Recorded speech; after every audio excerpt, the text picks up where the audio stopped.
Hello friends, welcome to my channel A R math channel. तो friends, आज के इस वीडियो में हम जो बैंक से लोन लिया जाता है उसका ब्याज और ईएमआई निकालना सीखेंगे बहुत ही आसान तरीके से। जैसे कि अगर हम समझें कि हमने बैंक से 1 लाख रुपया उधार लिया है जिससे ब्याज की दर 15% है, तो समय 3 वर्ष में ब्याज कितना हो जाएगा और उसकी ईएमआई कितनी होगी उसको कैसे निकालेंगे, तो उसी को हम इस वीडियो में बहुत ही सिंपल आसान तरीके से समझेंगे। आपने यूट्यूब पर देखा होगा बहुत ही सिंपल, जो कि 1 ही मिनट में उसका कैलकुलेशन हो जाता है, जिसका जो फार्मूला है ब्याज निकालना। ज़्यादातर आपने यूट्यूब पर देखा होगा साधारण ब्याज का फार्मूला मूलधन गुणे दर गुणे समय बटा में 100। इस तरीके से ज़्यादातर लोग हल करते हैं, जो कि ये तरीका गलत है। आखिर कैसे कितना आता है, चलिए इसको भी देख लेते हैं। ठीक है, फिर उसके बाद हम एक्चुअल जिसका तरीका है उससे हम सीखेंगे। तो मूल दर हमारा कितना है, 1 लाख रुपये, यानी हमने 1 लाख रुपये क्या लिया है, उधार लिया है। तो यहाँ पर सबसे पहले हम क्या लिखेंगे, 1 लाख लिखेंगे। दर कितना है, 15% ब्याज की दर है, तो यहाँ पर लिखेंगे 15। गुणे समय क्या है, 3 वर्ष के लिए है, तो यहाँ पर लिखेंगे 3 बटे में 100। अब इसको हल करेंगे, देखिए 2 जीरो से 2 जीरो कैंसिल, बचा क्या 1000 गुणे 15 45। तो ये हो गया हमारा 45,000। गुणा करेंगे तो 45,000 आएगा। देखिए 15 45 और 1000 गुणा होगा तो हो जाएगा 45,000 रुपया। ये क्या है, आपका ब्याज निकल गया। अब मूलधन कितना है, 1 लाख रुपये, यानी 1 लाख हमने उधार लिया था, लोन लिया था। तो जब इसमें 1 लाख और ऐड करेंगे तो टोटल कितना हो जाएगा, 1,45,000 रुपया। समझ गए, यानी आपका जो ब्याज बन रहा है 45,000 रुपये बन रहा है, और टोटल आपको 3 साल में 1,45,000 पे करना पड़ेगा। अब इसकी ईएमआई क्या होगी, ईएमआई कैसे निकालेंगे, तो टोटल में से देखिए 3 वर्ष में कितने महीने होंगे, तो 1 साल में होते हैं टोटल 12 महीने। तो 3 वर्ष में कितने हो जाएंगे, 3 साल में, तो 3 में 12 से गुणा करेंगे, क्या हो जाएगा 12 36 महीने, 36 महीने आएंगे। ठीक है, और ईएमआई निकालने के लिए क्या करेंगे, टोटल 1,45,000 में भाग लगाएंगे 36 से।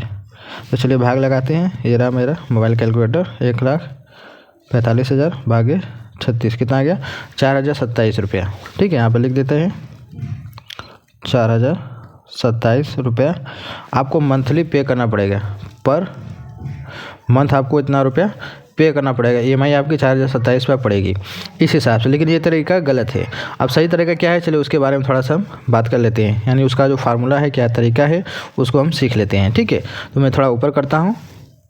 इसका जो सही तरीका निकालने का है, ईएमआई और लोन ब्याज निकालने का जो फार्मूला है वो ये है, P इंटू आर इंटू कोष्टक में 1 + r पावर में n, इस तरीके से। यानी P का मतलब होता है प्रिंसिपल, जिसका हिंदी में मतलब होता है मूलधन, यानी आपने जितना ब्याज लिया है इसका मतलब ये होता है। ठीक है, और r का मतलब होता है ब्याज की दर, जैसा कि आप समझ रहे हैं, और n का मतलब होता है समय, क्या आपका महीने में, कि जो वर्ष में दिया है 3 वर्ष, लेकिन ये आपका महीने में जोड़ा जाएगा। तो जब इसको महीने में बदलेंगे क्या होगा, 36 महीने हमने जोड़ा था, क्योंकि 1 साल में 12 महीने होते हैं, 3 वर्ष में 36 महीने हो जाएंगे। अब इसी तरीके में, यानी ये जो फार्मूला है इसी फार्मूले में हम रखेंगे सारे को, तभी जाकर हमारा एक्चुअल ईएमआई और ब्याज निकलेगा। प्रिंसिपल यानी कि मूलधन 1 लाख रुपया है, तो दोस्तों 1 लाख यहाँ पर लिख लीजिए इस तरीके से। गुणे ब्याज की दर कितनी है आपकी, 15% है। आज समय यहाँ पर महीने में लिया जाएगा, इसलिए जो ये 15% है ये आपका वार्षिक है, यानी सालाना ब्याज है।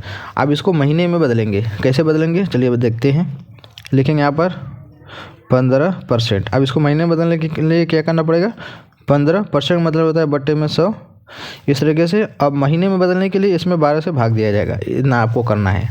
लिखेंगे क्या आप, 15 बटा में 1200, यानी कि 15 में आपको 1200 से भाग देना पड़ेगा।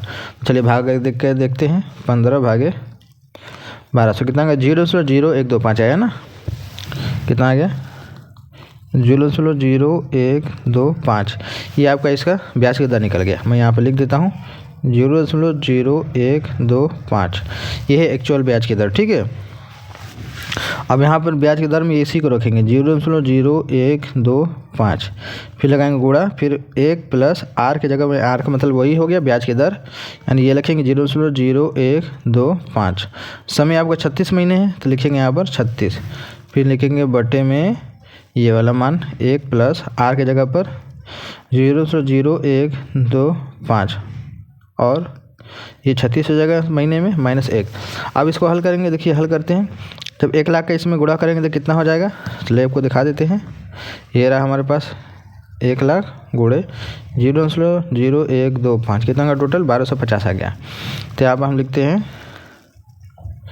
1250 गुणे इसको जोड़ देंगे तो ये हो जाएगा आपका 1.0125 आपस में जुड़ जाएंगे। एक में इतना जोड़ेंगे तो ये जुड़ जाएगा बटे में अपान में 36, ये भी जुड़ जाएगा नीचे वाला भी, तो ये हो जाएगा 1.0125 पावर में 36 माइनस 1।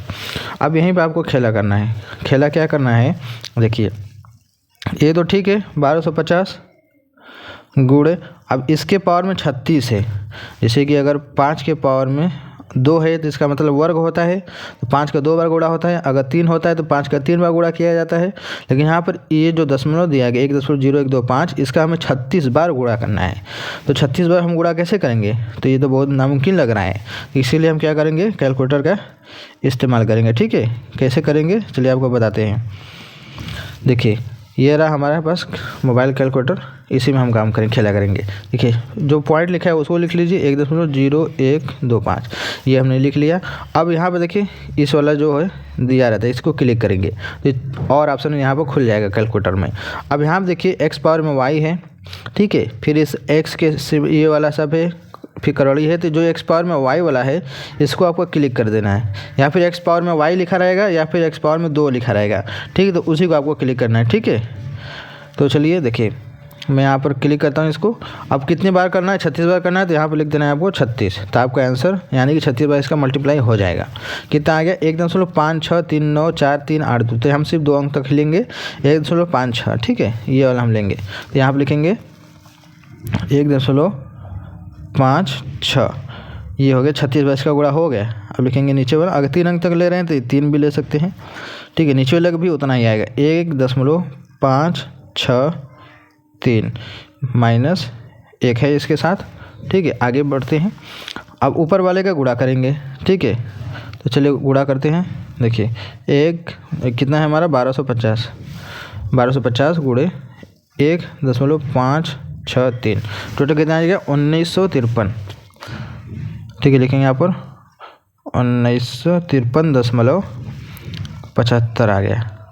नीचे क्या होगा, 1.563 से 1 घटा देंगे तो कितना हो जाएगा, ये हो जाएगा 0.563 हो जाएगा, इतना हो जाएगा। अब देखिए ऊपर वाले में नीचे वाले से भाग देना है। चलिए भाग देते हैं। ये हो गया 1953.75 में 0.563 से भाग देना, कितना आ गया 3470 रुपया। यानी इसको काटने के बाद आपका हो गया 3470, 0.24 है तो सिर्फ हम दशमलव को छोड़ देते हैं, 3470 रुपये। अब इसको हटा देते हैं कैलकुलेटर को। अब देखिए जो 3470 रुपये आया है आपका, यही क्या है, ये निकला है आपका EMI, मंथली EMI, यानी आपको हर महीने 3470 रुपया पे करना पड़ेगा इस हिसाब से जो मैंने अभी निकाला है। और इसके पहले जो फार्मूला था उससे हम निकाला था, कितना आया था 4027 रुपया।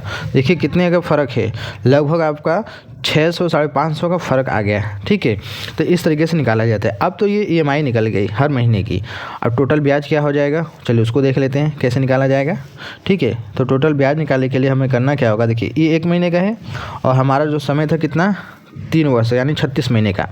तो अब 36 महीने में 1 महीने का क्या करेंगे, हम गुणा करेंगे, तब जाकर हमें टोटल पूरे साल का ब्याज निकल पाएगा।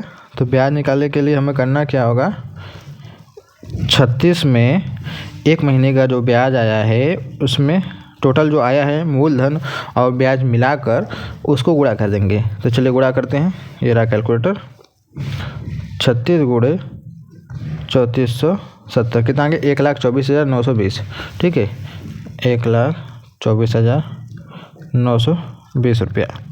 ये आपका ब्याज प्लस लोन दोनों मिलकर है, यानी मूलधन और ब्याज मिलाकर आपको 1,24,000 ही पे करना पड़ेगा। इससे पहले तरीके से क्या था, 1,45,000 देना पड़ रहा था जो कि बहुत ज़्यादा था। ठीक है, ये 24,000 कहाँ 45,000। अब इसमें से 1 लाख आपका मूलधन है, यानी जो आपने लोन लिया था वो है, यानी सिर्फ आपको 24,000। ब्याज आपकी कितना है, सिर्फ ब्याज आपका है 24,920 रुपया। यानी आपको सिर्फ ब्याज जो 3 साल में सिर्फ 24,920 रुपये ही पे करना पड़ेगा। 1 लाख तो आपने उधार ही लिया था और जो इस पर जो ब्याज बना है 24,920, यानी लगभग 25,000 का ब्याज बना है। तो ये है तरीका एक्चुअल निकालेगा, जिससे कि हमारा सही ब्याज निकल पाया है। इसी तरीके से बैंक वाले इसका हिसाब लगाते हैं। EMI पे करनी पड़ती है। EMI आपको मंथली 3,470 रुपये देना पड़ेगा और ब्याज आपकी टोटल बन रही है 24,920 रुपया और टोटल आपको पूरे 3 साल में 1,24,920 रुपये पे करनी पड़ेगी। इस तरीके से निकालना पड़ता है। ये जो फार्मूला इसी तरीके से जो कि मैंने बताया। तो मैं उम्मीद करता हूँ आपको जरूर समझ में आया होगा। तो वीडियो अच्छी लगी होगी तो वीडियो को लाइक करना ना भूलिएगा। चैनल पहली बार सब्सक्राइब कर लीजिएगा। चलिए मिलते हैं एक नए वीडियो में।